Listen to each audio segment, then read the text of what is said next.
नमस्कार दोस्तों, गार्गी क्लासेस पर आपका स्वागत है। डेटा आज की 31 दिसंबर 2021 और देख लेते हैं इंडियन एक्सप्रेस की इंपॉर्टेंट न्यूज़ जो भी हम इस वीडियो में डिस्कस करेंगे। देखो, सीधा हम सबसे पहले डिस्कस करने वाले हैं एक्सप्लेन पेज पे। उसके बाद में जो भी इंपॉर्टेंट न्यूज़ होगी उनको हम डिटेल में जानेंगे। एक्सप्लेन पेज पे 2 आर्टिकल्स है। फर्स्ट आर्टिकल तो देखो इससे संबंधित है कि 5G टेक्नोलॉजी अभी रेडी है, जहाँ तक है इंडिया की बात करें, ठीक है। तो जहाँ तक है अभी मार्च में इसकी ऑक्शंस हो जाएंगी 5G स्पेक्ट्रम की। उसके बाद में टेक्नोलॉजिकल इंटरवेंशन और ज़्यादा बढ़ जाएगा। मेटावर्स का मतलब हो गया एक तरीके से पूरा वर्चुअल रियलिटी में हम एक तरीके से एक्सपीरियंस करेंगे लाइफ को, जो कि अभी भी स्टार्ट हो चुका है, जो कि बाद में भी हो जाएगा। जैसे एक एग्जांपल बताता हूँ मैं आपको। यहाँ पर एक ऑनलाइन गेम का नाम बताया जा रहा है, उसका नाम है, 1 सेकेंड मैं बताता हूँ आपको, माइनक्राफ्ट, ठीक है। इस गेम में कुछ ऐसी सिचुएशन होती है कि जैसे मान लो प्राइमेट टाइम पे या एंशिएंट टाइम पे अगर कोई एक इंडिविजुअल को नेचुरल रिसोर्सेज से अबंडेंटली एक प्लेनेट, जैसे कि हम बात करें अर्थ, तो जब एंशिएंट टाइम पे एक इंडिविजुअल को यहाँ पर एंट्री मिली थी, उस तरीके की सिचुएशन वहाँ पे दी जाती है। वहाँ पर हर एक रिसोर्स क्रूड फॉर्म में अवेलेबल है। उस क्रूड फॉर्म के रिसोर्स को उन क्रूड फॉर्म में अवेलेबल रिसोर्सेज को रिफाइन करके और कुछ प्रोडक्ट तैयार करना, जिससे कि उनकी यूटिलिटी इंश्योर करना पॉसिबल हो सके।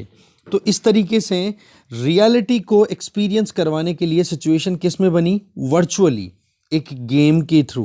तो इस तरीके से ये एक वर्चुअल रियलिटी का एक छोटा सा एग्जाम्पल है। तो बोले ये चीज़ें धीरे धीरे अब बढ़ेगी। जैसे फेसबुक ने तो अभी लॉन्च किया है मेटावर्स करके मेटा। बोला मेटावर्स में हम ऑलरेडी, वर्चुअल रियलिटी में हम ऑलरेडी एंटर हो चुके हैं। इसके अलावा स्मार्टफोन्स हैं, उनकी भी देखो ग्रोथ अब बढ़ेगी ही। 5G अभी एंट्री में आ चुका है। वर्कफोर्स की बात करें तो हाइब्रिड वर्कफोर्स अभी चल रही है, जिसमें वर्क फ्रॉम होम भी चल रहा है, तो ऑफिस में जाकर के भी काम चल रहा है।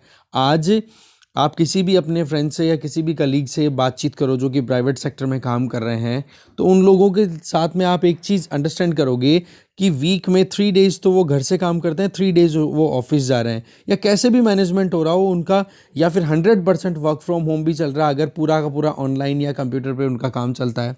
तो बोले ये एक रियलिटी है। रही सही में कंज्यूमर को बहुत ज़्यादा पावरफुल बना दिया गया है, क्योंकि सारी चीज़ों में कंपटीशन है, और कंपटीशन में जो अल्टीमेट डिसीजन लेना होता है कि क्या चीज़ मुझे परचेज करनी है क्या नहीं, तो बोले कंज्यूमर बहुत पावरफुल हो गया, समथिंग लाइक दैट। ये सारी चीज़ें बताई जा रही है। तो एग्जाम पॉइंट ऑफ व्यू से इतनी इंपॉर्टेंट कोई चीज़ थी नहीं। इसके अलावा दूसरा जो आर्टिकल है उसको हम देखते हैं कि इंडियन इकोनॉमी में क्या कंडीशन प्रिवेल कर रही है, इन्वेस्टमेंट का क्या सिचुएशन रहेगा 2022 में, तो इसको हम समझते हैं। आर्टिकल को लिखा है संदीप सिंह और सनी वर्मा ने।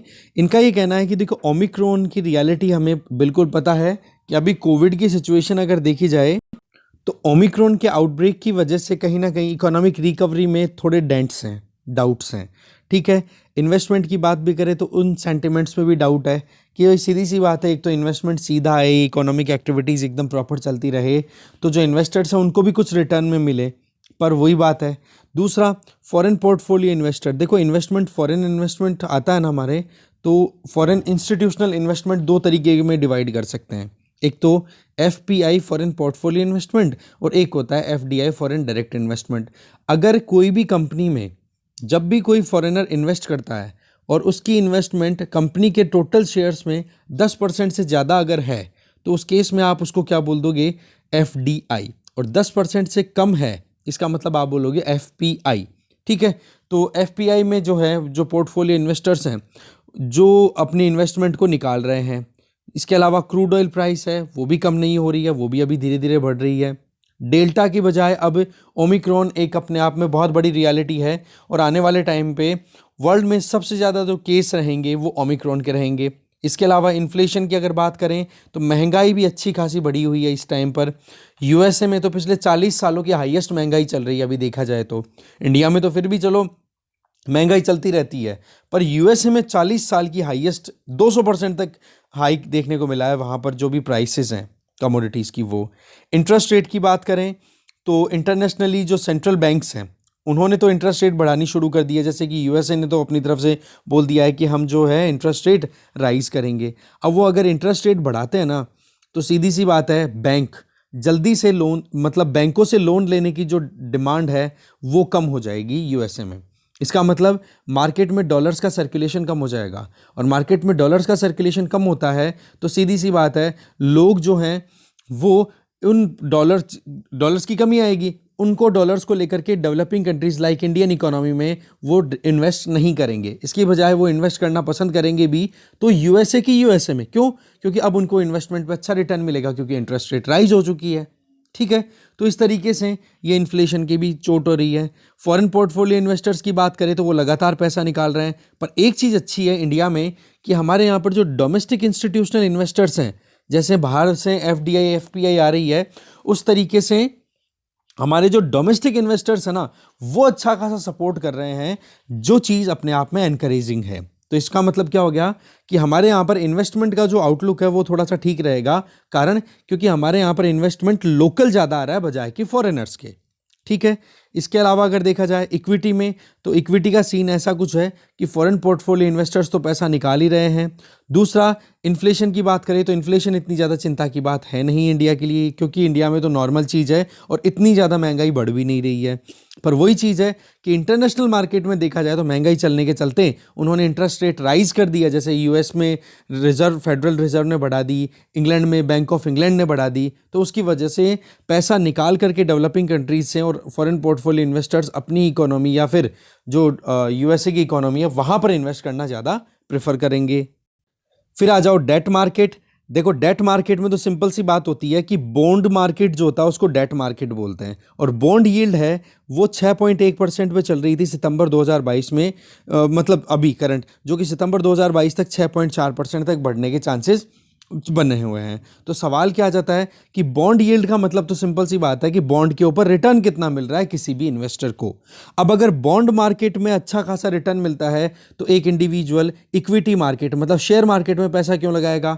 तो इसकी बजाय वो इक्विटी से पैसा निकाल करके और डेट मार्केट में पैसा इन्वेस्ट करना शुरू कर देगा। तो इस तरीके से डेट मार्केट में जैसे जैसे यील्ड बढ़ती है, बॉन्ड के ऊपर रिटर्न जो है जिसको हम बोलते हैं बॉन्ड यील्ड, वो अगर बढ़ती है तो इक्विटी से लोग पैसा निकाल करके और डेट मार्केट में इन्वेस्ट करना शुरू कर देते हैं। तो इसका मतलब क्या हो गया कि अगर गवर्नमेंट जो बॉन्ड्स रिलीज करती है उन पर रिटर्न अगर लोगों को अच्छा मिल रहा है तो सीधी सी बात है, क्यों वो लोग गवर्नमेंट के बॉन्ड्स की बजाय किसी दूसरे इन्वेस्टमेंट की तरफ अट्रैक्ट होंगे, जैसे कि सेंसेक्स पे एनलिस्टेड कोई भी कंपनी उसके शेयर्स में इन्वेस्ट करने की बजाय वो डेट मार्केट मतलब बॉन्ड में इन्वेस्ट ज़्यादा करेंगे। इसका मतलब बॉन्ड यील्डिंग जब भी बढ़ती है तब सेंसेक्स में जो इक्विटी मार्केट है वहाँ पर स्कोर जो है वो डाउन चला जाता है, क्योंकि इक्विटी में इन्वेस्ट करना बंद कर देते हैं या कम कर देते हैं लोग। इक्विटी का मतलब क्या होता है कि हिस्सेदारी, डेट का मतलब हो गया उधार। तो इसमें बॉन्ड मार्केट जो होता है वो उधारी का मार्केट होता है, जहां पर एक डॉक्यूमेंट दिया जाता है इन्वेस्टर को और उसके बदले पैसे ले लेती है सरकार या फिर जो भी बॉन्ड इशूअर है, और उसके ऊपर कुछ फेस वैल्यू लिखी रहती है कि हाँ जी ये बॉन्ड 100 रुपये का है, 50 रुपये का है, जितने का भी है, और फिर उसके बदले में एक टाइम के बाद में उस पर लिखा रहता है कि इतने टाइम में ये बॉन्ड मैच्योर हो जाएगा, और उस बॉन्ड को फिर वो आराम से जो इन्वेस्टर है वो बॉन्ड रिटर्न दे करके और पैसा रिटर्न ले लेगा, और उसके साथ में वो जो भी ब्याज दर जो भी लिखी हुई है उसके बेसिस पे उसको प्रॉफिट भी मिल जाएगा। इक्विटी में क्या होता है कि पैसा आपने शेयर मार्केट में लगा दिया तो कंपनी अगर अच्छा परफॉर्म कर रही है तो आपको रिटर्न अच्छा मिल जाएगा, और कंपनी अगर अच्छा परफॉर्म नहीं कर रही है तो आपको रिटर्न अच्छा नहीं मिलेगा। इसका मतलब कंपनी की परफॉर्मेंस पर आपके रिटर्न डिपेंड करेगी इक्विटी मार्केट में। जबकि डेट में क्या होगा, आपने पैसा लगाना है, आपने उधार दे दिया, भाई अब तू जान तेरा काम जाने, मुझे तो मेरा पैसा दे देना, वो वाली बात हो गई। फिर देखो जियोपॉलिटिक्स की बात करें तो वेस्टर्न कंट्रीज यूएस या फिर यूरोप, इनकी देखो टेंशन लगातार चाइना से बढ़ रही है। तो इसके इसमें देखो इंडिया को थोड़ा बेनिफिट है, कारण कि यूएस और यूरोप में जो इन्वेस्ट करते हैं फॉरेन पोर्टफोलियो इन्वेस्टर, वो क्या करेंगे यार, फॉरेन डायरेक्ट इन्वेस्टर्स वो इंडिया में इन्वेस्ट करेंगे फिर इस चीज़ को लेकर के। रही सही में चाइना से अपनी प्रोडक्शन कैपेसिटीज़ को रिप्लेस करते हुए इंडिया जैसे कंट्रीज में इन्वेस्ट करेंगे। जैसे हमारे यहाँ पर ये जो प्रोडक्शन लिंक्ड इंसेंटिव स्कीम है जिसमें मैन्युफैक्चरिंग की प्रमोशन की जा रही है, हार्डवेयर की, जैसे सेमीकंडक्टर चिप की, इनकी, तो उससे क्या फ़ायदा होगा कि इंडिया में प्रोडक्शन बढ़ेगा तो रोजगार भी बढ़ेंगे, और इंडिया में हार्डवेयर इंडस्ट्री अभी इतनी स्ट्रॉन्ग है नहीं। हार्डवेयर की बात आए तो चाइना ज़्यादा स्ट्रॉन्ग परफॉर्म करता है। पर एक चीज़ यहाँ पर हमारे former economic adviser Arvind Subramanian ji का कहना है कि हमारी सॉफ्टवेयर इंडस्ट्री को हमने अभी तक कंसोलिडेट प्रॉपर्ली नहीं किया है, तो थोड़ा सा उसके बारे में सोचना भी ज़रूरी है। हार्डवेयर को आप अट्रैक्ट कर ही रहे हो प्रोडक्शन के लिए, जैसे सेमीकंडक्टर चिप्स की हम ऑलरेडी बात करते रहते हैं बीच बीच में। तो ये है 2022 का क्या सिनेरियो रह सकता है, क्या मुद्दा है इकोनॉमी से रिलेटेड। आगे चलते हैं। अभी फ्रंट पेज पे अगर नजर डालें तो देखो ओमिक्रॉन के केसेस बढ़ रहे हैं और लगातार जहां तक है डेल्टा को ओवरटेक करने में ओमिक्रॉन ज़्यादा पीछे है नहीं। तो ऐसे में आर वैल्यू का मतलब हो गया एक तरीके से री इन्फेक्शन। इसका मतलब हो गया कि एक इंडिविजुअल अपनी इन्फेक्शन के बाद में कितने और इंडिविजुअल्स को इन्फेक्ट करता है। अगर आर वैल्यू एक से ज़्यादा हो गई ना, एक है इसका मतलब तो हो गया कि एक इंडिविजुअल कम से कम एक दूसरे इंडिविजुअल को इन्फेक्ट करेगा। और अगर आर की वैल्यू एक से ज़्यादा हो गई ना, मान लो दो कितनी भी, तो एवरेज एक इन्फेक्टेड इंडिविजुअल एक से ज़्यादा इंडिविजुअल्स को इन्फेक्ट करेगा। तो इस तरीके से जो बड़ी सिटीज़ हैं उनमें आर वैल्यू ऑलरेडी एक को क्रॉस कर चुकी है, जो कि वाकई में थर्ड वेव का साइन यहाँ पर बता रही है। इसके आगे अगर देखें तो राजस्थान सरकार ने अपनी तरफ से सेंट्रल गवर्नमेंट से अप्रूवल मांग लिया है छत्तीसगढ़ में कोल माइनिंग से संबंधित। देखो ये एरिया जो है, इस एरिया का जहां पर कोल माइनिंग के लिए अप्रूवल मिला है सेंट्रल गवर्नमेंट से, वो है हसदेव अरण्या कोल फील्ड। ठीक है, हसदेव अरण्या कोल फील्ड। तो इस हसदेव रिवर के बारे में एक बार आप खुद को आज पढ़ना पड़ेगा। ठीक है, हसदेव रिवर के बारे में, या फिर हो सकी तो मैं लिख के रख लेता हूँ, आपको संडे का जो डिस्कशन होगा उसमें पूरी डिटेल दूंगा इसकी, है ना। हसदेव अरण्या कोल फील्ड, वहाँ पर बहुत सारा प्रोटेस्ट भी देखा गया था अभी रिसेंटली छत्तीसगढ़ में। ठीक है, पर उसके बावजूद भी सेंट्रल गवर्नमेंट ने वहाँ पर माइनिंग के लिए अप्रूवल दे दिया गया है, कोल फील्ड में माइनिंग के लिए। ठीक है ना, तो इस तरीके से एक चीज़ थी। हसदेव के बारे में आप जरूर पढ़ोगे। इसके आगे देखें तो अफस्पा को एक तरफ तो बैन करने की बात की गई है कि हटाओ भाई अफस्पा को, पर सेंट्रल गवर्नमेंट ने एक कमेटी भी, एक्सपर्ट कमेटी भी कॉन्स्टिट्यूट की है। पर सवाल यह है कि सेंट्रल गवर्नमेंट ने नागालैंड में 6 महीने के लिए और एक्सटेंशन दे दिया है arm forces special power act AFSPA को। ठीक है, इसके आगे एक न्यूज़ और है। अफस्पा के बारे में हम पूरी डिटेल देख चुके हैं, इसलिए रिपीट ज़्यादा नहीं करेंगे। जो प्रीवियस वीडियो जो उसमें ऑलरेडी हमने देख लिया है। ठीक है ना, एक्सप्लेन पेज में भी सारी चीज़ें अच्छे से डिस्कस करते आ रहे हैं। और बाकी जिस वीडियो में हमने पूरी डिटेल डिस्कस की है, कोशिश करूंगा कि वो लिंक मैं आपको शेयर कर दूँ डिस्क्रिप्शन बॉक्स में। ठीक है, बाकी इसके अलावा कॉर्बेट जो टाइगर रिजर्व है, वहाँ पर देखो सफारी को रीस्टार्ट करने की बात की जा रही है, सफारी इस तरीके से। ठीक है, तो कॉर्बेट है, जिम कॉर्बेट कहाँ पर लोकेटेड है, उत्तराखंड में, ये थोड़ी ध्यान रखें आप। आगे चलते हैं।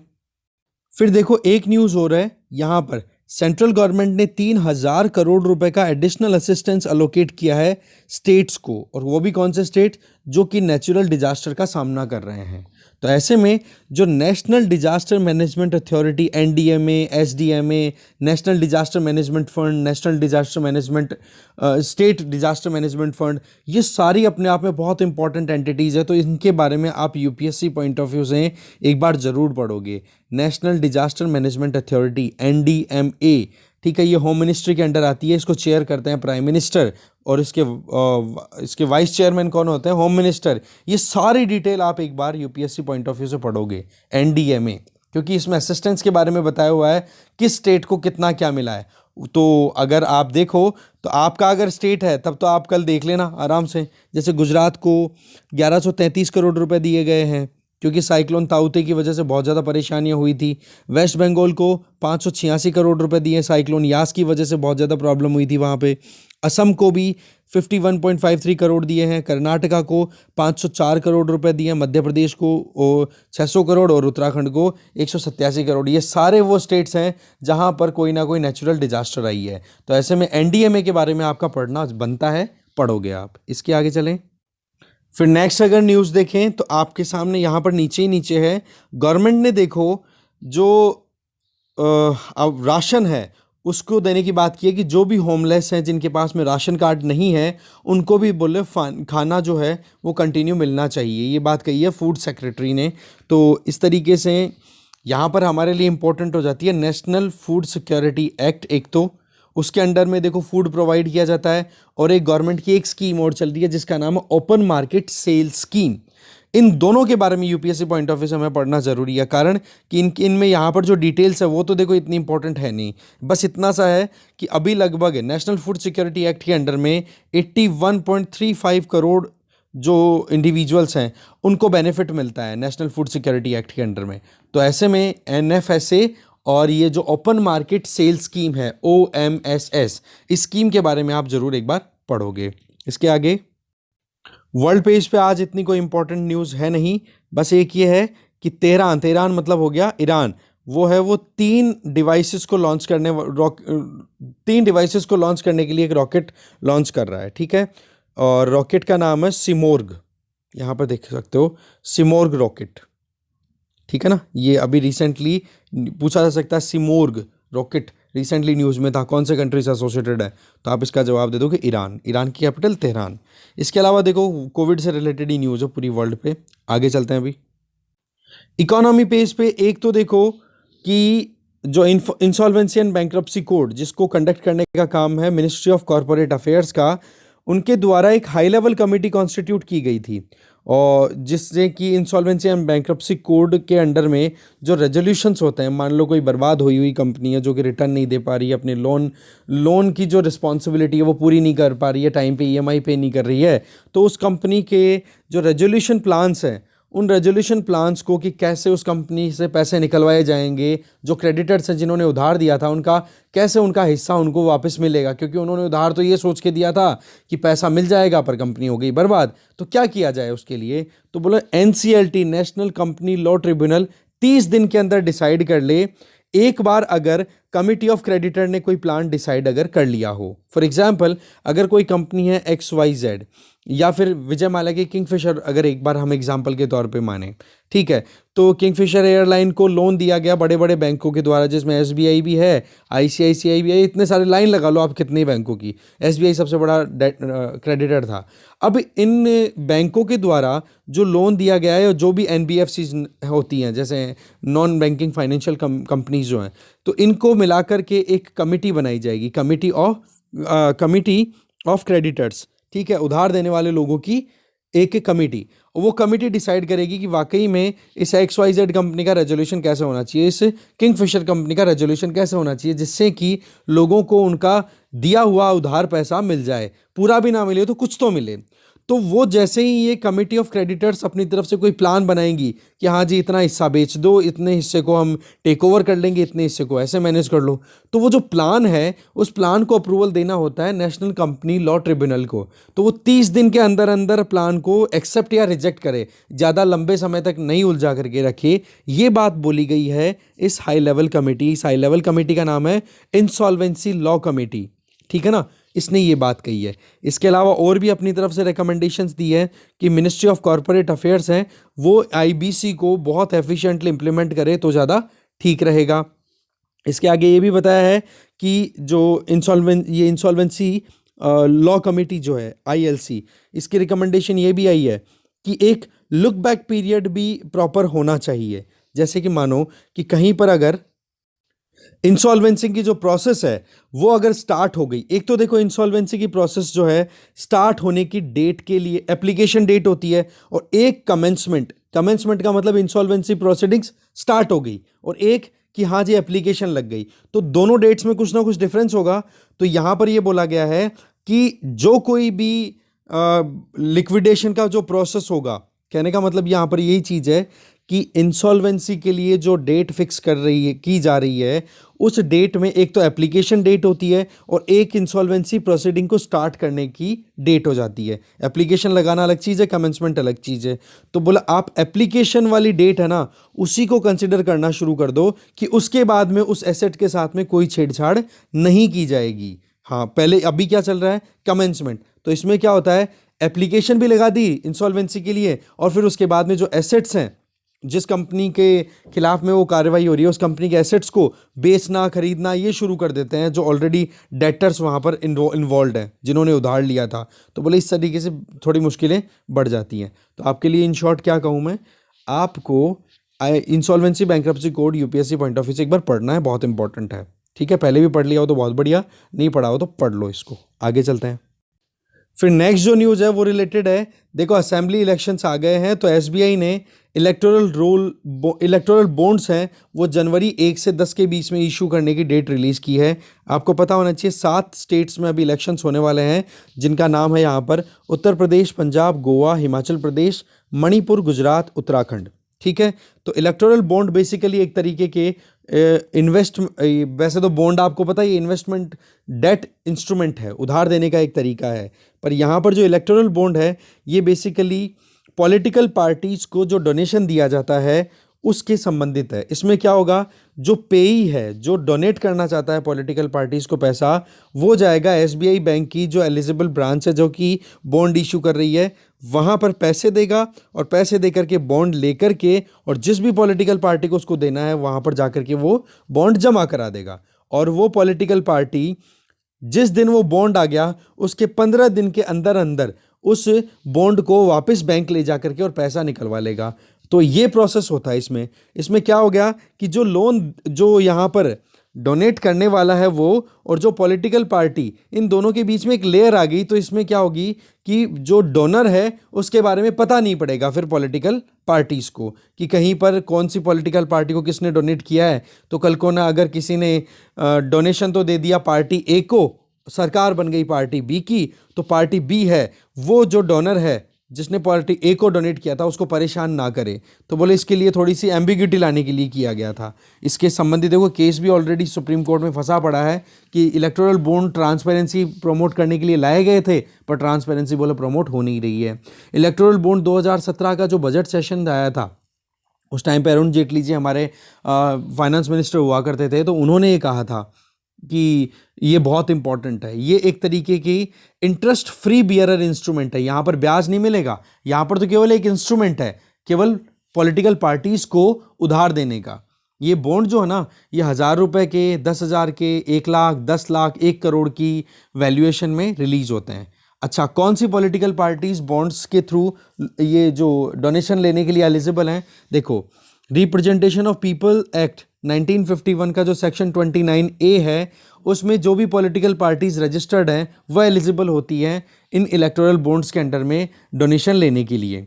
एक तो ये कंडीशन, दूसरी ये कंडीशन होनी चाहिए कि उस जिस भी पॉलिटिकल पार्टी को रिसीव करना है, पहली कंडीशन होगी। दूसरी कंडीशन ये कि अभी रिसेंट या तो कोई जनरल इलेक्शन का मतलब पार्लियामेंट के इलेक्शन एमपीज का, या फिर स्टेट असेंबली में कम से कम जितने वोट कास्ट किए गए हैं, वोटिंग की हुई है, उसका 1% तो उस पॉलिटिकल पार्टी को कम से कम मिला हो। ज़्यादा मिला हो तो बहुत अच्छा, पर 1 से कम है तो उसको इलेक्टोरल बॉन्ड का बेनिफिट या इलेक्टोरल बॉन्ड्स के थ्रू वो डोनेशन नहीं ले सकेंगे। तो ये 2 कंडीशन बहुत इंपॉर्टेंट है, ये थोड़ा आप ध्यान रखें। इसके आगे फिर देखो नेक्स्ट न्यूज़ आ जाती है यहाँ पर कि स्टेट्स के द्वारा डिमांड की जा रही है कि बोले जो कॉम्पनसेशन स्कीम जो शुरू की गई थी 2017 से 2022 के लिए, जिसमें ये प्रोविज़न था कि जीएसटी जब से इंप्लीमेंट हुआ है तब से लेकर 5 साल तक जो भी स्टेट्स को नुकसान होगा जीएसटी के इंप्लीमेंटेशन की वजह से, तो वो कॉम्पनसेट करेगा सेंट्रल गवर्नमेंट। ठीक है, तो अब स्टेट्स का ये कहना है कि कोविड की वजह से बहुत सारी परेशानियां हमें हो रही है, तो इस स्कीम को